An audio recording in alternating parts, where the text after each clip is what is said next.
ఎందుకు ఈ మాట చెప్తున్నా ప్రియమైన దేవుని సంగమా? నువ్వు చేసిన ప్రార్థనకు ఒక్కొక్కసారి సమాధానం రాలేదంటే అది నీ మేలు కొరకే. ఏదో దేవుడు చేయబోతున్నారు. ఎందుకంటే ఆయన అన్యాయం చేయడం అసంభవం. దేవుడు అన్యాయం చేయుట అసంభవం. చేయడం ఆయన నమ్ముకున్న వారిని ఆయన ఎన్నడూ విడిచిపెట్టాడు. ఒకవేళ ఆయన నమ్ముకున్నా సరే నువ్వు శ్రమలు పడుతున్నావంటే, ఆయన నమ్ముకున్న సరే నువ్వు ఇబ్బందులు పడుతున్నావంటే అది నీ మేలు కొరకే దేవుడు చేస్తున్నాడు అన్న సంగతి గుర్తుపెట్టుకోవాలి. అది దేవుని మనసు అర్థం చేసుకోవడం అంటే. దేవుని మనసు అర్థం చేసుకోవడం అంటే అదండి.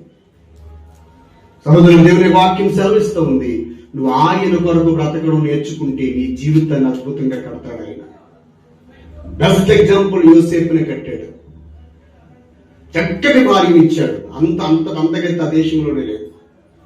బంగారు లాంటి కవల పిల్లలు ఇచ్చాడు ఒకేసారి. మనిషి అప్రయములు ఆ దేశానికి అధిపతిని చేసేసాడు. దేవుడు నమ్ముకున్నవాడు ఎక్కడైనా పాడైపోయాడా? నీ భక్తిలో లోపం ఉండొచ్చు, నీ విశ్వాసంలో లోపం ఉండొచ్చు, నీ ప్రవర్తనలో లోపం ఉండొచ్చు. దానివల్ల దేవుని దీవులు ఆగిపోతున్నాయి తప్ప, నీకేదో నేర్పించాలని దేవుడు దీవులు ఆపుతున్నాడు తప్ప, నిన్ను దీవించాలన్నదే ఎప్పటికీ దేవుని యొక్క ఆలోచన. దేవునికి మహిమ కలుగును గాక. ఎందుకంటే నువ్వు దీవించబడితే దేవునికి ఘనత.